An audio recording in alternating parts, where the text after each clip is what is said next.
Mannin Line with Andy Wint.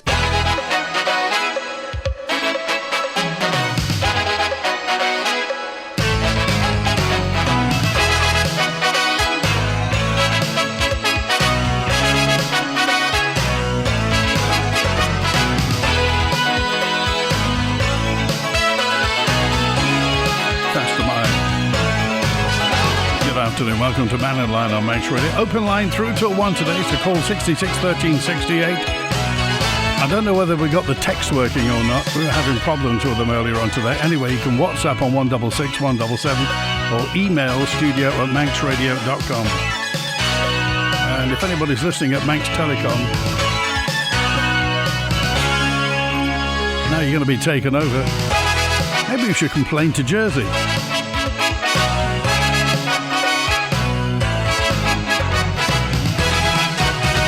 Well, any thoughts? I understand horse tramways came under some scrutiny yesterday. The horse tramway was built as the promenade was widened. A note in from Patricia. They're in the DNA of the prom. Tynwald should recognise the cultural value of the horse tramway and its value to tourism. The trams help to extend the tourist season. TT doesn't extend the tourist season. It's in the middle. So it can't do, they call it the shoulder period, don't they? Money spent on the trams could lead to money spent elsewhere on the Isle of Man, but tourists are never given an opportunity to have their say. So put the trams back. Is that put? Of course, this was about the fact it wasn't put onto the schedule of business for Tynwald, and so was kind of you just wonder, don't you? Is there somebody within government or the civil service who just doesn't want the horse trams and is prepared to dig their heels in as hard as they go to stop the horse trams going to the sea terminal?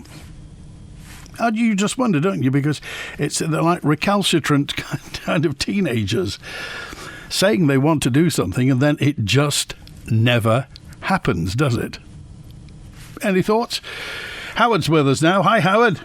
Hello, Andy. I agree with you wholeheartedly there. I think it's a focal point within the government because we've had a change of ministers, a change of MHKs and various aspects of it, but the trail and the lead out from government is exactly the same as it was when, well, how can I say, something happened and £1 million went missing. Well, that's it. I mean, fair's fair. If they needed that £2 million for the prom, you could understand that would be the priority and they'd have to do that. But at least say it's going to happen within 6 months, a year, 2 years, 5 years, whatever.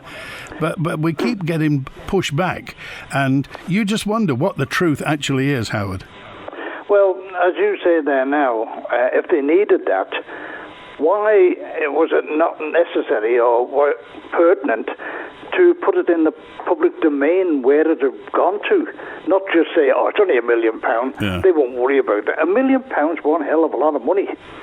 You keep a lot of nurses, policemen, doctors, or whatever it is, all looking after the island. And in the context, Howard, of the fact that, we had a medical professional who got the neck end of £3 million. We had the Liverpool landing stage and the fact that the prom went over budget anyway. So and it's fallen to pieces now. Indeed. Anyway, what's on your mind?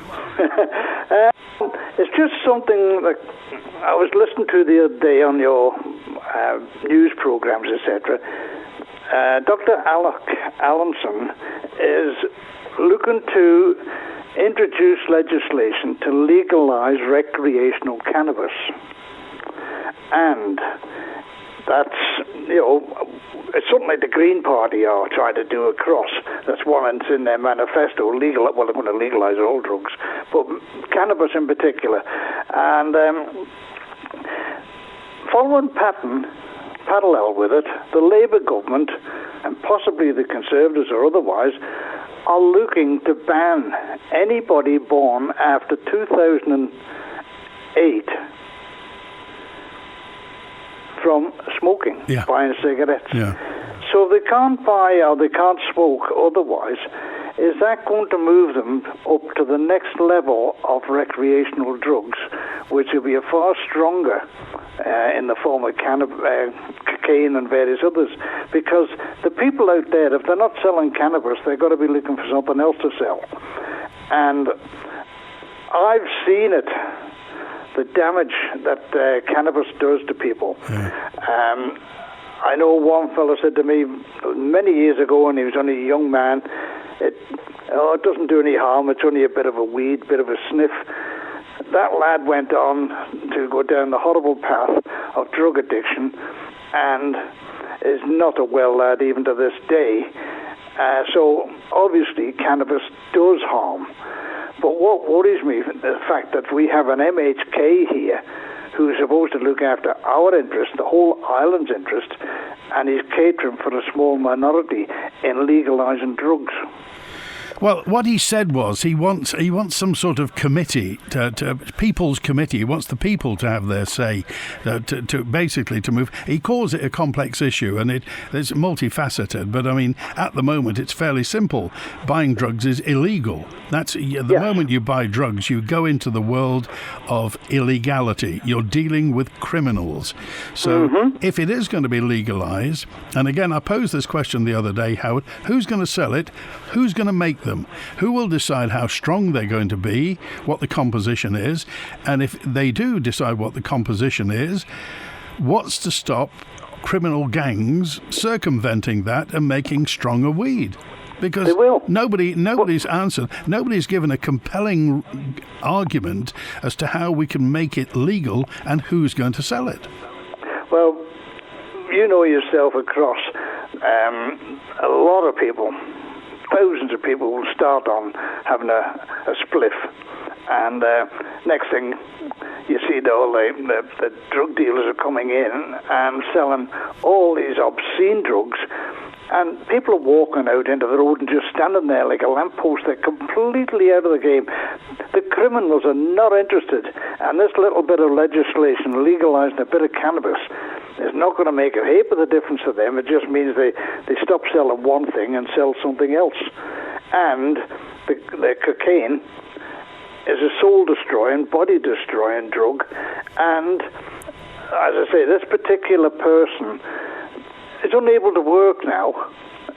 Is on methadone and will be for the rest of his life. And a nicer chap you couldn't wish to meet at the moment. He's a lovely young man. And that initially was destroyed by "it won't do any harm." That was his words.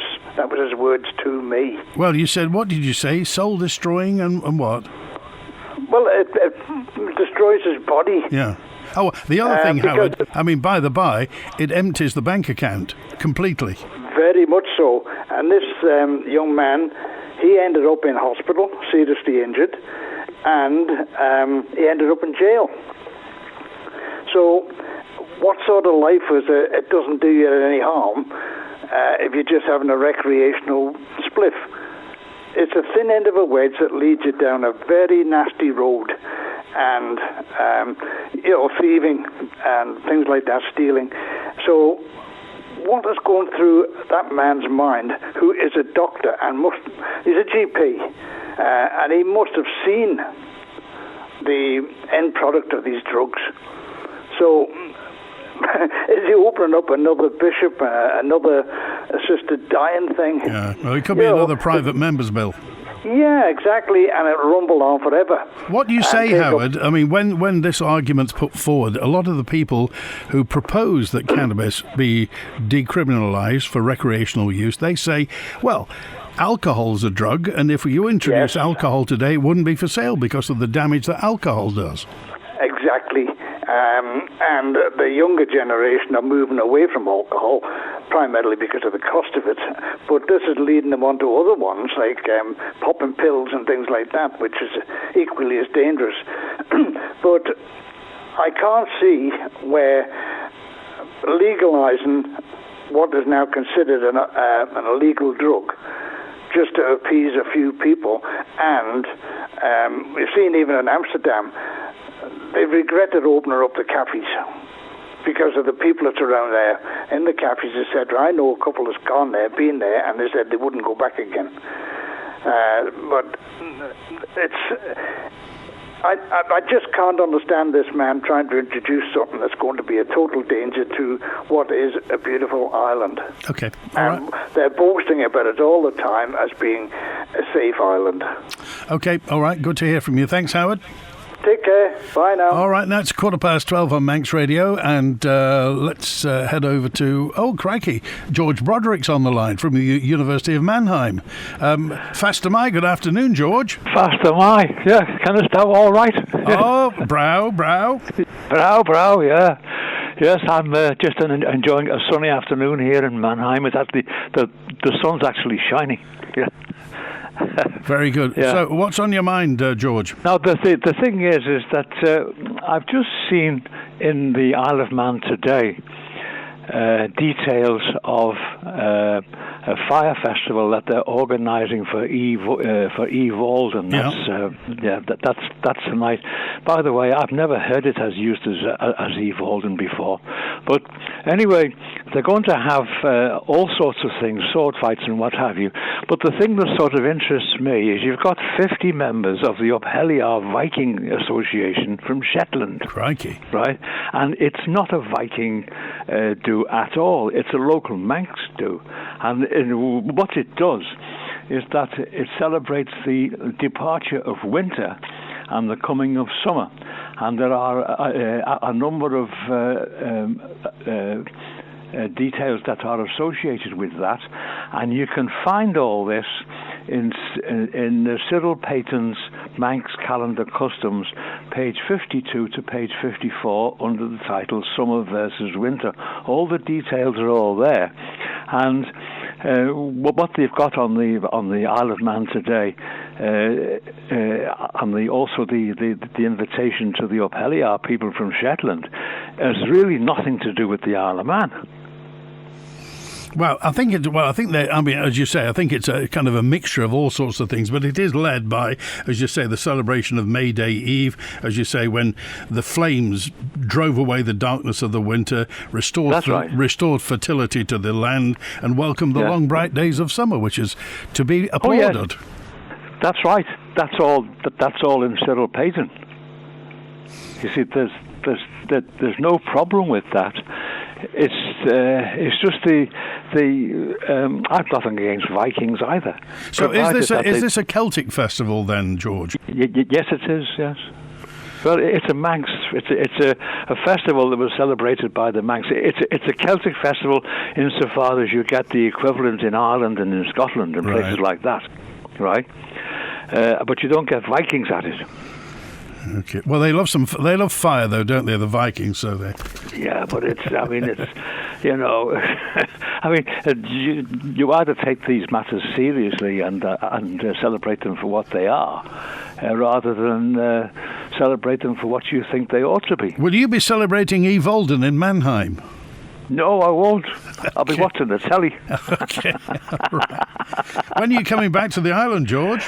I am coming back in September. Jolly good. Yes. Okay. Well, and I'm coming with two cousins. We were at the Tynwald Fair Day last time because we were attending an unveiling ceremony to honour the cousin of our three fathers, who was a TT rider killed at Rencullen in 1953. And this was organised by his grandson, you see, and they invited us to that, and we went to that, and we went to Tynwald Fair Day on the Monday. Fantastic. And we enjoyed it. Good. All right. Yes. Well, let us know when you're over and pop up to the radio station. Be good to see you again, George. Yes, all about. Okay, thanks very much. Good to talk to you. Thanks for that. 19 minutes past 12. Professor of Celtic Studies at Mannheim University in Germany, and long-time friend of the Isle of Man, George Broderick. You may have read some of his books. Yes, on Sunday it's Oie Voaldyn, the fire festival at Peel, supported by all sorts of people. It's a bold and exciting twist on the ancient Manx celebration of May Day Eve, when flames lit up the night to drive away winter, restore fertility to the land, and welcome summer. So expect fire, atmosphere, celebration like no other. Peel will come alive Sunday afternoon. Gather your friends, bring the family, and don't miss it. 2:00 it all starts at Peel, where winter burns away and summer begins. Can't wait for it. Nick's with us now on Mannin Line. Hi, Nick. Hiya, can you hear me okay, Andy? Loud and clear, Nick. Lovely, okay. I was just listening to Howard, and I do appreciate Howard's commentary every time he speaks, but I need to enlighten him a little bit, and anybody else who's confused about the use of cannabis. It doesn't always lead to a downward spiral or to harder drugs. I mean, I myself was a user back in my school days and up until my probably mid-20s. And I'm 56 now, and I don't do any drugs except for alcohol and the vape and the snus, the nicotine pouches. It hasn't. It didn't cause me to do, heroin, cocaine, methamphetamine, or anything like that. And it's. I believe it would be helpful if it was legalized, because it would make it, like you stated in, I think it was a news, part of your news about it, that legalizing it would make it safer for the people who actually use it currently, because they know that it was either farmed or not chemically enhanced by anything else. Because you can have, I think they can lace it with many things from the street, like be it ketamine or fentanyl, And that's the problem. The problem, Nick, is that, I don't know, but people tell me that the cannabis that was smoked, and again, 70-year-old men and women now once smoked it when they were in their 20s, but I've been told that it used to be a lot less potent than it is nowadays, and because some of the stuff that's farmed intensively and they can enhance some of the properties, nobody quite knows what's in it, and that's the whole issue, that you sometimes take your life in your hand. As you say, it could be laced with all sorts of things. That's true. And like you said about the concentration of the THC, and I think Dr. Allinson mentioned that as well. Back in my day, it was not as strong as it is now, and I assume it isn't. I've only, from what I've read, I can't tell personally that it's so much stronger because I don't use it, but I've heard that they have refined it even to make it far more potent, so they can the less of it will do more of the high you get. But by the by, I think, with it being like Amsterdam, I know I've heard the same thing Howard has heard, that Amsterdam is not exactly 100% with it now after so many years of having the cafes open, but they're still attracting thousands of tourists who go there specifically for that, and not just a window shop either. There's other things that you can, and not for the tulips. The other, just one thing, Nick, they are making money. That, involved in the production and all the retail selling of cannabis are criminals at the moment. Now, I'm guessing when you were buying this stuff 30 odd or more years ago, how can I put it? They weren't as pushy as they are nowadays. I mean, it's a pyramid selling. No. It's a pyramid selling exercise, and these people are in it purely to make money. They're not in it to make people's lives better. They're in it to fund their lifestyles, Nick. Yeah, absolutely. And that's like you said, the pyramid scheme. There's a much bigger cabal, if you will. I can't think of a better term, that are funding the processing of it, and then they're getting the money from it. So it's like a huge commodity. Whereas, like when I was younger, it was more like you had to go out of your way to get it, and it was really just it was a peaceful sort of chill out thing to do. It wasn't, I have to do this, I have to get it. It was just something. It was like a celebration. And that leads me to one thing, if I may digress.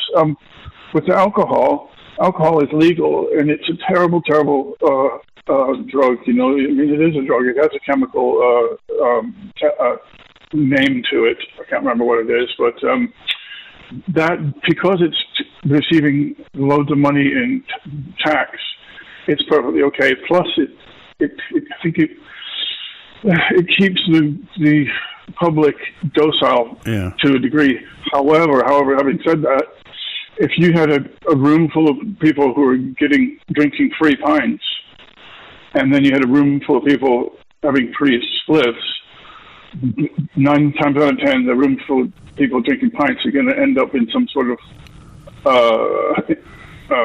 issue, be it a violent one or a loud one. Whereas the room full of people having spliffs, people are going to end up sleeping or eating and then sleeping, or just not doing anything. You couldn't have a concert with alcohol and have no riots like in the Oh, a good example is the rehash of Woodstock in '99, I think it was. It was a terrible disaster, and they rioted, and it was just total loss of money. The Woodstock '69 wasn't a disaster in that same respect. There were no riots or anything. The people who fronted it just lost a lot of money. Because people got in free, but that was full of people who were basically high or tripping on LSD. No riots, no nothing like that. The one in '99, there was lots of alcohol, and it was super expensive. People were, thirsty, angry, crowded, and intoxicated, and it was a disaster. Yeah. So if you just look at those two examples, one is better than the other, I think. And with the legalization of cannabis, the government could be raking in a little bit on the duty, just like they do with tobacco and petrol and alcohol. There's money to be made. Yeah. It's simple as that. Plus, there's businesses that could open and be selling it illegally, making some money. That's my point, and I've probably mentioned this before, and I'll mention it again whenever this subject's raised. Who's going to sell pre-packed marijuana cigarettes? Is it going to be the tobacco? Is it going to be the tobacco department? Is it going to be Holland and Barrett in a health store, or is it going to be a GP? Yeah. Where will people go to buy pre-packed cannabis cigarettes? Well, that's a good question. They'll have to create a market, I guess. Like you said, would it be the black sliding door behind an EVF counter? Yeah. It probably could. Why couldn't it be? As you say, Nick, it used to be an innocent celebration. It's probably a celebration still, but just not quite as innocent, Nick. Yeah, I know. I realize that, and I think one other reason that it's not legal is because it is natural and it's available. Anybody can grow it in the right environment, whereas alcohol has to be produced. Okay. Alcohol doesn't grow. It doesn't. You can't take a cup of alcohol out of the stream. It has to be refined and produced and fermented and whatnot. Appreciate it, Nick. Thanks. That's my 2 pence. Good. Thanks for moving the conversation along. We appreciate it. If you've got any thoughts on this, by all means, do get in touch. Text, email, call, or WhatsApp. We'll try the text again. This is Dr. Allinson, who's hoping to create a kind of citizens' jury of what we should do. Everybody should have an opinion as to whether or not we should legalise recreational cannabis on the island. Not medicinal, because that's around now, but recreational. Spliffs, what we're talking about. Cannabis cigarettes. What would you think? Instinctively, what is your thought regarding that? The Infrastructure Minister says the relationship between his department and local authorities has got to improve. Tim Crookall MHK, who is the Minister, said this. It comes after the controversial clause in the Local Government Amendment Bill was axed following months of debate. You may have heard people talking about it here. Clause 5. Tim Crookall spoke to our local democracy reporter, Emma Draper. Well, it wasn't so much the hardest month. It's been a hard 5 years, and the next 5 years are going to be even harder. But this has been a really hard couple of months for the department, getting around to all the local authorities, trying to deal with this, trying to sort this out and get this through. This bill's been around for 13 years now. And what I said at the beginning there, I appreciate why Mr. Hooper came forward with Clause 5, but actually we've found another way which we think will suit us and, more importantly, the local authorities much better. You obviously mentioned as well the fact that people were given leave to remain to go to a Legislative Council sitting. Why were you all so annoyed about that? Mainly because we didn't know about it. It was only at lunchtime we found out that the former Minister and Mr. Hooper were given permission to go upstairs to give evidence to Legco, along with all local authority members, while we should have been here in the chamber. As I said, I understand why Mr. Hooper brought that forward in the beginning, but actually we preferred, as Minister and as the members of the department preferred, we would go down the board route, create a board up for the Northern Civic Amenity Site, and that was actually all about the issue we had in the north, because Clause 5 was brought around to sort that issue out in the north, but actually it affects everybody on the island, and we just wanted to sort out that issue in the north there, which is what we've done, and hopefully everybody is much happy with that. A number of local authorities believe the legislation has good elements and will bring the operations up to date. This includes new bylaw procedures, updating members' interests and expenses, and making minutes more accessible. Douglas councillor Janet Tominey says the council and the other local authorities are ecstatic that the clause has been dropped. Absolutely delighted. Common sense has prevailed at last, and I'm sure the rest of the local authorities will be delighted as well. That's what we were all hoping for. And obviously clause 5 was seen as really contentious, so how much of a weight will that be off the council and all the other local authorities as well? I think it's a great weight's been lifted. I think Mr Hooper tried to make the argument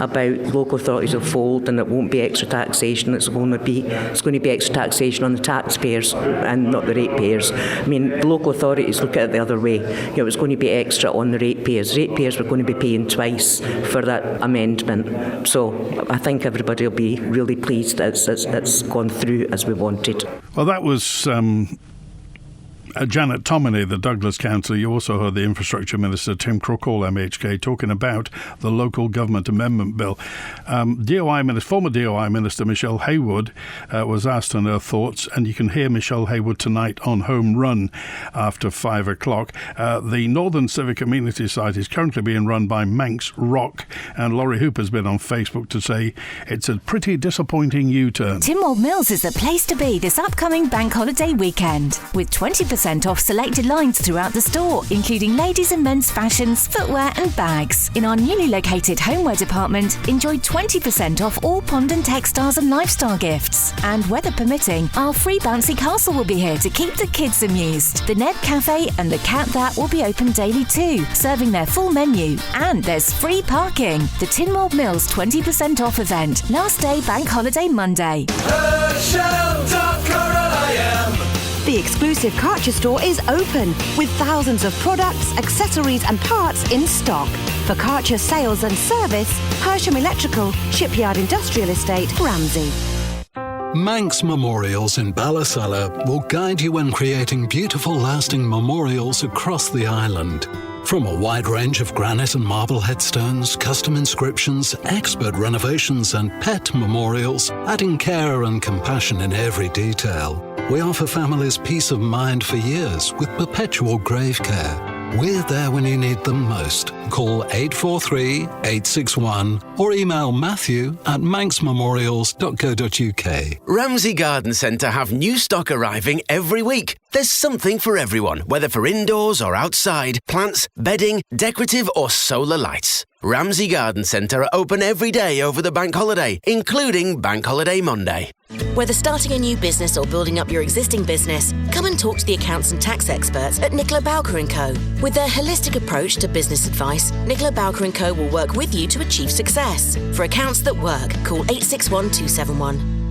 Ramsey Care Products is now opened in St Paul's Square, Ramsey. An Aladdin's cave of stock including mobility scooters, rise recliners, household aids and more. Call 627 177 to find out more. Ramsey Care Products. Affordable mobility solutions for you. Get ready for a bank holiday winning weekend here on Manx Radio. We've teamed up with Waltons to give you the chance to win a 65-inch TV. From first thing Saturday, just go to the Manx Radio Facebook page and identify the famous TV show. Then listen out for the window of opportunity across Saturday, Sunday and Bank Holiday Monday and text your name and answer to 166 177. And Waltons are open this Saturday 9 to 5 and on Monday from 11 till 4 with Bank Holiday mega deals throughout their electrical retail store at the Isle of Man Business Park. So keep listening for your chance to win here on your nation station, Manx Radio.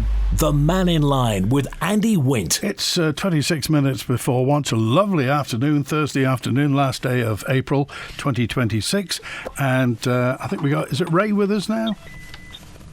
Hi, good afternoon. Yes, you haven't got me, yes. Hi, Ray. Yeah, what's on your mind? Well, basically, really, it's double-edged, really. I've got two things.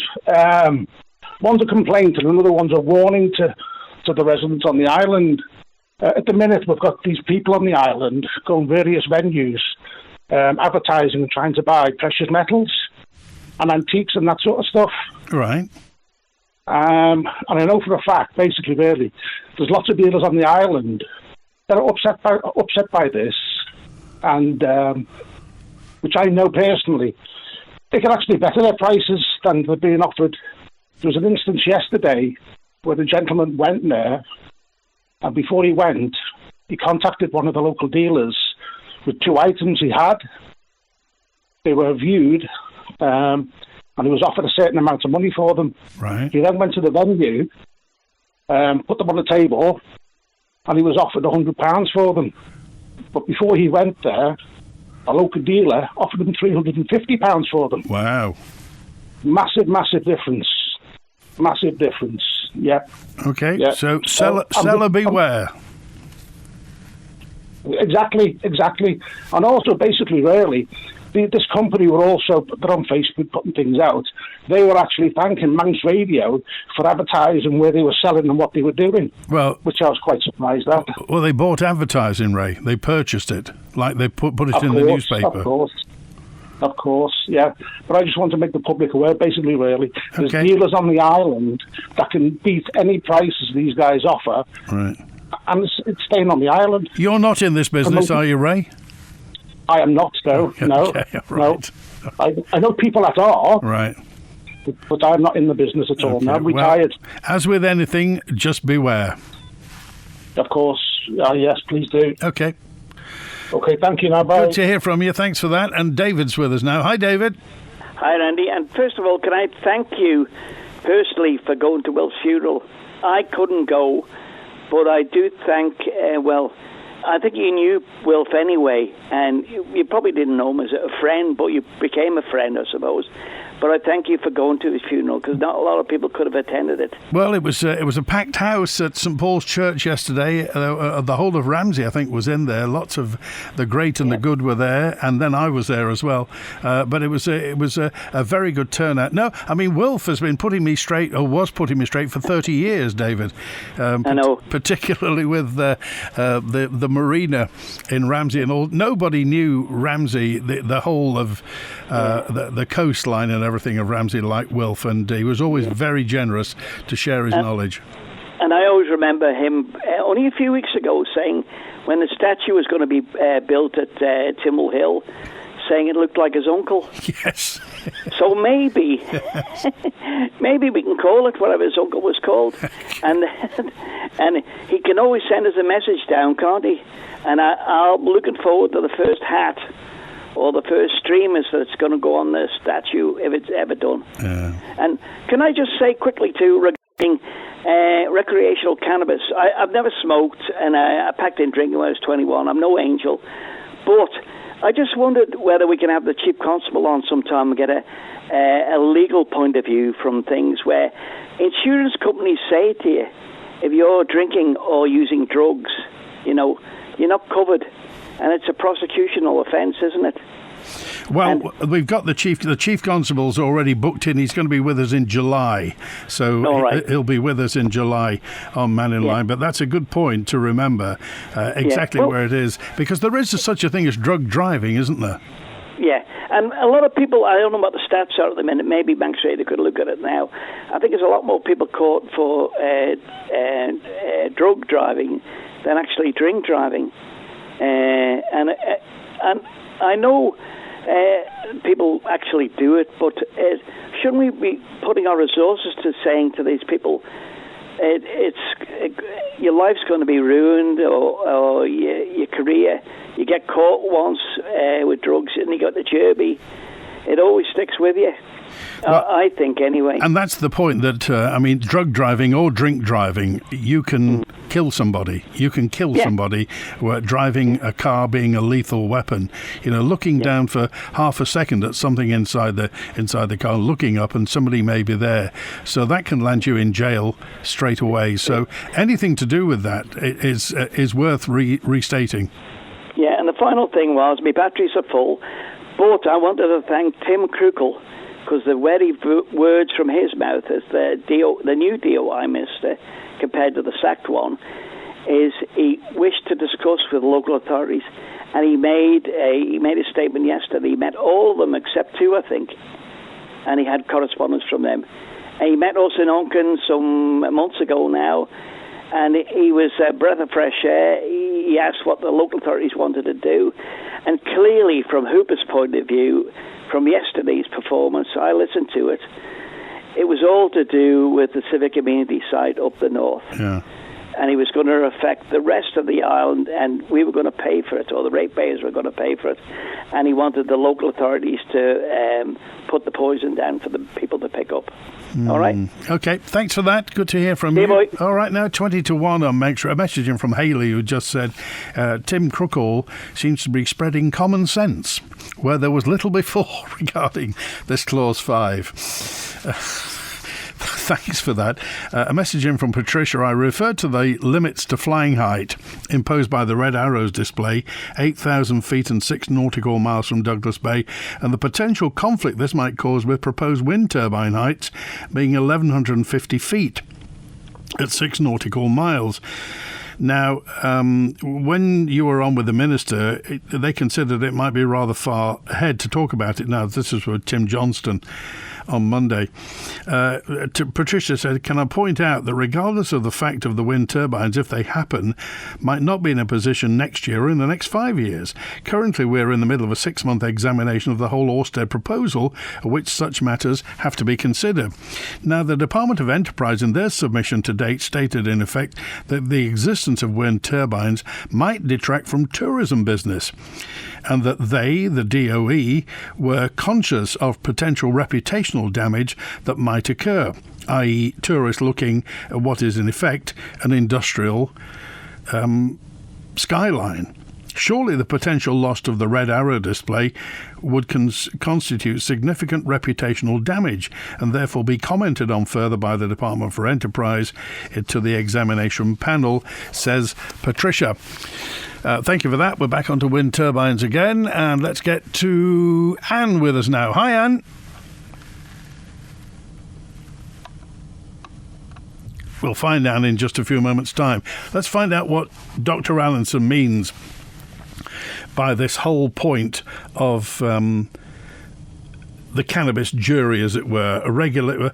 We need to look at timelines and policies for a future regulated environment to allow for the sale of cannabis for recreational use. So what is a citizen's jury? We need a better way of engaging with the public on quite complex non-binary issues to explain the complexity, but also to hear all the different voices within our community. So this motion is to try to get what's called a citizens' jury set up to look at some of these complex issues. Now, we've never really done this before on the Isle of Man. We've had Comyn Road shows, we've had lots of ways of trying to engage the public. But in the United Kingdom, in Jersey in particular, they've set up citizens' juries to look at some complicated issues, such as assisted dying, such as climate change, whereby you get a representative sample of the population. They're presented with all sorts of different evidence. They can call evidence from people like doctors, the constabulary, the law enforcement, to look at the harms of drugs on our island, the consequences of an increasing prison population, but also the necessary benefits of medicinal cannabis as well, and look at how we could determine better policy based on the evidence we have. That was Dr. Allinson and his point of view. If parents want to keep their children away from drugs, get them into motorcycles. They'll never have enough money for drugs, says Pete. It's a practical note, isn't it? To follow on from yesterday, I've been informed Hapag Lloyd, a German company, has been awarded the contract to transport the wind farm blades to the Isle of Man, which is fantastic news for our energy stability, says John. Thank you for that. And a note in says, I agree with Ray about the UK dealers coming to the Isle of Man and hoovering up Manx items of cultural or historic value. It's not illegal, though, isn't it? I mean, it's not compulsory to sell to people. Presumably, if you're selling, you won't sell them to the first person. Surely you'll get an idea of what something's worth. Thanks also to the issue you have with cannabis is that it's a completely unsustainable and unmanageable situation to have thousands of people picking up their weed from a shop in Strand Street. and then locking other people up for exactly the same drug. It may be deemed medical, but literally anyone can get signed up for a prescription with a very brief online consultation. So it's going to have to be decriminalised. And in terms of gateway drugs, the overwhelming majority of young people try alcohol and or cigarettes before anything else. But nobody cares about these gateway drugs because we tax them. So, but please answer the question. Who's going to sell them? Who will sell? I think you need to be practical about this. Let's work backwards. Let's assume that pre-packed, pre-made, factory-controlled cannabis cigarettes are legal. Who's going to sell them? And where will they be sold? And who's to stop criminal private enterprise selling stronger ones? Saying, well, if you like those, try these. Bit more, but never mind. How are we going to get the criminals out of cannabis? If you're going to legalise it, how do you get the criminals out of the cannabis industry? One architectural design company has particular expertise in achieving planning approval for a wide variety of projects, from landmark buildings to spectacular homes. Talk to the experts at Ellis Brown and get your project off the ground. For excellence in design, search Ellis Brown. For a trustworthy removal and storage solution, contact Dave's Removals and Storage, offering man and van removals, clearances and long or short-term storage with pick-up and drop-off service. Call 258 766 or find Dave's Removals and Storage on Facebook. Crow Isle of Man Chartered Accountants. Remember when you used to get business advice from your bank manager? Stiff upper-lipped pillars of the community whom you called Sir? Nowadays, you can get all the advice on every business issue from the friendly, down-to-earth chaps at Crow Isle of Man. And some of the chaps are even women. Imagine! Crow Isle of Man. Global presence, local knowledge. Crow Isle of Man. Crow.im. Carpetland, the carpet specialist with the island's best value carpets in stock, often fitted within a week. Furnitureland, for three-piece suites, dining and living room furniture, and a selection of amazing beds. Carpetland and Furnitureland, West Street, Ramsey. From 2 p.m. on Sunday the 3rd of May, gather together in Peel with family and friends for the spectacular Oie Voaldyn Fire Festival. Oie Voaldyn is a celebration of the traditional Manx custom of May Day Eve, with elements of our Celtic and Viking past. This free family event features an enticing combination of music, food, torchlight processions, mock battles and fires on the Peel shore. At 8:45 p.m, Oie Voaldyn culminates with a spellbinding fire show against the stunning backdrop of Peel Castle. Experience the magic of the Oie Voaldyn Festival. Sponsored by Orsted and supported by the Domestic Event Fund, Peel Town Commissioners, Eric Wright Group, Culture Mannin and Manx Radio. The latest edition of Manx Radio's Breath Mindfulness podcast with Karen Hardman is available now. Tension in the shoulder blades and the back of your neck. Let that release. Brought to you by the Good Health Store on Station Road in Port Erin. You see a cosy cabin in the distance, nestled among the trees. You notice all the intricate details, so you won't forget. It's too magical. The latest in the Breath Mindfulness series with Karen Hardman and available now at manxradio.com. The Mannin Line with Andy Wint. 12 minutes before 1. Betty's with us now. Hello, Betty. Hi, Andy. I just wonder why the Manx Radio, I listen to the 7 and 8 o'clock news in the morning, and it's limited, plus the news and the weather, to 5 minutes. And during that time, the announcers sometimes, quite often, have to gabble. And it's difficult to focus on what they're saying. You see, and it must be... Betty, you should have called yesterday when the boss was doing it, you see. And, well, I couldn't yesterday, but the thing is, it must be unpleasant for the people who are doing the announcing as well. But certainly it's difficult to focus on what they're saying.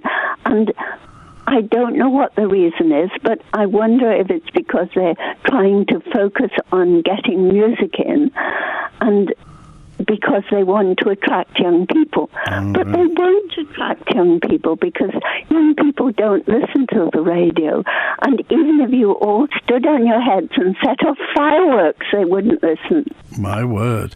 I'll pass that along to the boss. There's no point talking to me. You're talking to the monkey, not the organ grinder, Betty. Oh, no. I don't think you're the monkey at all, but I wish the boss would listen to me, and I'm sure other people who listen to the 7 and 8 o'clock news feel the same way as I do. Okay. It's just too fast, and the news is more important than any bit of music. Okay, all right, Betty. Thanks for calling. Okay, thank you. All Bye-bye. right, 10 to 1 that is. I'll just file that to the boss now, and let's get to Tony, who's with us now. Hi, Tony. Hi, Andy. It's good to hear that Betty is spot on with what she's got to say. Young people do not listen to the radio, but they do listen to web pages, etc., etc. So, anyway, that's not what I called for. What I called for was, I don't understand why anybody would listen to Alex Allinson based on his failed killing bill and the fact that he hasn't actually done anything while he's been in an MHK. All he's doing now is directing, once again, everybody's attention to something that is very questionable. And as a doctor, does he really think he should be advocating the use of cannabis for recreational use when there are hundreds of proven historical situations where cannabis leads to other drugs? And I think somebody else has already mentioned this, that people get hooked. Now, that's not everybody, but the issue is he's wanting to set up some sort of committee that makes a decision about it. And that's outside of government. So if he wants to do something like this, he should put it in his manifesto for next time and say, I think we should liberalise drugs, and see how many votes he gets. This idea that I can bring in things by the back door needs to stop. You know, we've never had a mandate for legalising drugs that I'm aware of. Well, I have to say, there's no mad rush. There's no public outpouring of opinion that this is what we have to have. Yeah, the only person who seems to be in a mad rush is Dr Allinson, because he's got nothing to do if he gets voted out. And he can't get any support because everything he's touched has been a disaster. And the same thing could be said for Laurie Hooper. I'm sorry to say that I'm living in Ramsey under their remit, which is a disaster. I really do think that we need to take a step back and stop chasing what other people do and do what's right for the Isle of Man. Do we really want to encourage people to take cannabis in any way, shape or form? Or do we want to say to people, why don't you go out for a walk in the woods and enjoy yourself? What do you think? I mean, I just, maybe I'm being old-fashioned. I don't know. I got a message in from Ollie. Ollie messaged in just to say, this seems typical of what's happened in the last administration, in that, you know, talking about getting rid of the bishop's vote, the assisted dying bill, and also the 20 miles per hour, when the Isle of Man is desperate for workers, it's desperate for more revenue, and we're desperate to clean the place up and get the roads working. So while we're it's almost, Ollie just said, it's in brackets here, fiddling while Rome burns. Well, that hits a note there that I find very resonant. Okay. Because without being funny, we shouldn't be chasing after legalising cannabis. We should be worrying about the health service. And if you go ahead and legalise cannabis, this place is going to turn into the cannabis hub for the UK. Think about it. I mean, even the very thought of it will put us in the frame, and is that going to reduce our criminality? I don't think so. I think the crime syndicates will be laughing all the way to the bank. And Dr Allinson is just being arcane if he thinks anything else. Okay. He's not thinking about the Isle of Man, he's thinking about himself. All right, Tony, Anyway, good to hear from I will you. leave you with my opinions, Andy, and you have a good day. All right. Don't smoke anything you shouldn't. Be good. Thank you for calling. 6 minutes to 1, and Andrew's with us now. Hi, Andrew. Hi there, Andy. I just please, if I may, just verbalise the message which I sent earlier. Yeah. And it's about the Oie Voaldyn Fire Festival in Peel, sponsored in the main by Orsted. And there is, of course, the local opposition group, which I think it was Phil actually, had interviews with 2 of the commissioners and 2 of those members fairly recently. And I'm led to believe there's going to be a protest in Peel on Sunday. And how pleased does anybody join this protest? If somebody could maybe come on or put it on Facebook or somewhere and let people know.